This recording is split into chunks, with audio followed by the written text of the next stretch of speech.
The first England squad announcement of 2021 is out, so let's review the selections made by Gareth Southgate.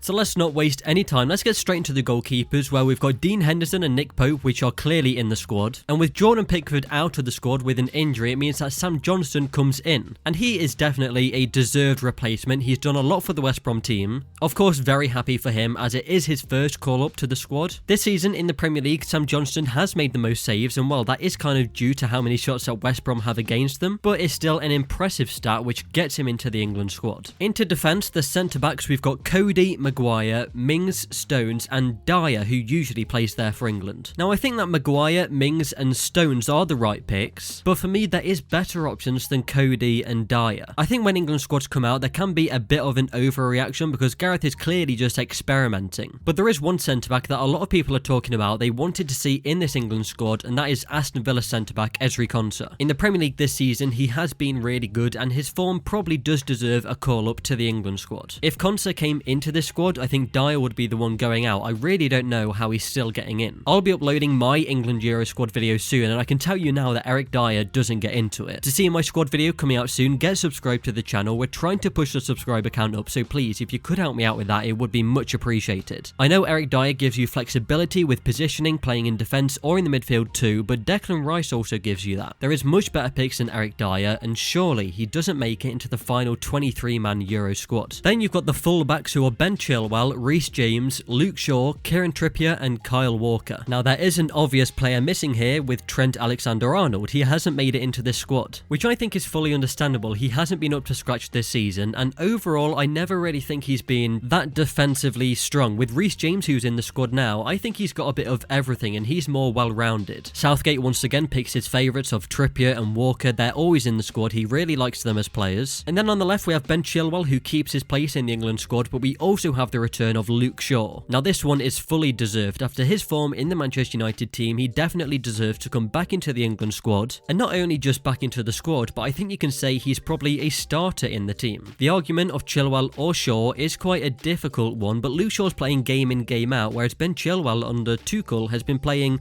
now and again. I think with either of these players, you've got someone who can progress the ball really well up the pitch. They like to take on players and run with the ball down that left flank. So I think in the fullback positions, this England squad is really strong. Kyle Walker, of course, when we play that back three system, he can play in that right centre-back role. It's good to have that flexibility with players, so Kyle Walker is always a great pick. Into the midfield now then, we've got Jude Bellingham, Phil Foden, Jesse Lingard, which is so good to see, Mason Mount, Kalvin PHILLIPS, Declan Rice and James Ward-Prowse. Now I haven't really been watching a lot of Jude Bellingham while he's been in the Bundesliga, but I do know for a midfielder that he is quite well-rounded. I've always felt with the England squad, it's hard to find central midfielders who are well-rounded, who can give you something in defence, but if you're looking for something in attack, they can also give you that. Possibly this is why he's chosen Bellingham and why Mason Mount is also a favourite of his. Of course Mason Mount was going to be in the team, we know how much Gareth likes him, and I'm starting to understand that a bit more. You're seeing how well he's playing and how influential he is at Chelsea. A player who I am really happy to see in here as well is Kalvin PHILLIPS. I think he can really be an important part of this England squad and possibly get into the starting 11. We then have defensive qualities in the midfield from Kalvin PHILLIPS and Declan Rice, which is really strong. And also, like I said, when reading out the list, it's great to see Jesse Lingard back into the England squad. From being a player who was struggling to get into the Manchester United squad, he was having his personal issues too, to then going and getting game time at West Ham, where he's been superb and has really got his form back, he's really got his game back. And it's just like in any job, when you go somewhere else and you start fresh, you've just got a different mentality. And that's definitely happened for him at West Ham, and Gareth seems to like him. I'm very, very happy for Lingard, and it'll be great to see him back into this team and getting minutes. Phil Foden is in that list of attacking midfielders of do they get into the squad, don't they get into the squad? For this one, Phil Foden has been able to get in alongside Mason Mount, but of course at the moment Grealish and Maddison have their injury problems. And also in there, one that I was a little surprised to still see in the squad was James Ward-Prowse. Southampton haven't been doing so well in the Premier League, but Ward-Prowse is always still there as that presser and energetic midfielder, and I'm sure that's the particular quality that Gareth is looking at and wants in the England squad, and that's why James Ward-Prowse is in there. Also the set pieces, if we need a free kick or something going in the back of the the net, James Ward-Prowse on the edge of the box, lethal. Now then, onto the forwards. We've got Dominic Calvert-Lewin, we've got Harry Kane, Marcus Rashford, Bukayo Saka, Raheem Sterling, and then last but not least, definitely not least, we've got Ollie Watkins. Oh my word, was I happy when I saw he was in the squad. I was so happy. I really never thought I'd see it, and when I was reading through the squad, I wasn't even thinking, oh, is Ollie Watkins going to be at the end? It's just when I got to the end and Ollie Watkins was there, it was a great sight. Now, we don't know how much he's going to play, but I'm sure everyone will get some minutes, so he will get some game time in this England squad, and it's going to be interesting to see how he gets in with what formation we play. How will Watkins then fit into that system? Will he play as the striker, or could he even go out wide on the left where he did for Brentford? I think you'd have to say through the middle, right, at striker, where he can then hold the ball up, and he's been playing well for Aston Villa. But I think he can play a good part in this squad with the link-up play that he can have with players around him, like Grealish. He's going to have that link-up play and experience of playing with him already. When we're looking for someone else in the attack to link up with the forwards and bring other players into play, Ollie Watkins is great for doing that. But yeah, there is also other forwards than Ollie Watkins. As I said, Calvert-Lewin, he's into the squad, and that's no surprise, alongside Harry Kane. Marcus Rashford and Sterling, once again, definitely into the squad. And another one that I wanted to see in the squad, and he is Bukayo Saka. I think he can also play a great part in this team. A player that can play in multiple positions, on the right or on the left. We might switch formation in the middle of a match, and if Saka's in there, then he can adapt to whatever formation. And of course, he's been really influential for Arsenal, so he definitely deserves to be in this squad. A player who isn't in here, and a lot of people are talking about, is Patrick Bamford. This is probably where a little bit of the overreaction comes in. He was probably weighing up between taking Bamford and Watkins. When you're making that decision, it is so tough because Bamford has scored 13 and got 6 assists in the Premier League this season. Watkins so far in the Premier League has had 10 goals and 3 assists, so there isn't really much difference when it comes down to their goal contributions. But maybe the difference that he's looking at is the link-up play, as I talked about, that you get with Watkins, coming into deeper positions, holding up the ball, the creative play that you get with Watkins, and also that flexibility of being able to play striker or on the wing. I don't think there's much to argue about with this decision. Realistically, it's two players who probably deserve to come up to the squad, so I'm sure at some point Bamford will get his chance to play for England. For some of the players in the squad right now, it will be difficult to keep their position because there is some big players out of this squad. Firstly, you've got Jadon Sancho, who will definitely come back into the squad. Same with Jack Grealish, he will definitely come back in. And other players aren't definite, but you've also got Maddison, who's fighting for a place. Like we said in the defenders section, Trent Alexander-Arnold isn't in this squad, but will he come back into the Euro squad? And Ezri Konsa, like a lot of people are saying, probably deserves to be in the squad, so if he does, someone will have to drop out for him. And like stated already, I'd probably drop out Eric Dyer. And there are some more players that I want to talk a bit more about and discuss them further, but I'm going to do that in my other video where I discuss my England Euro squad. So like I say, make sure you subscribe to the channel to not miss that video, and give me your thoughts in the comments of this England squad that has been picked. I recommend that you don't miss out on future videos. Subscribe to Route 1 and like the video if you did enjoy.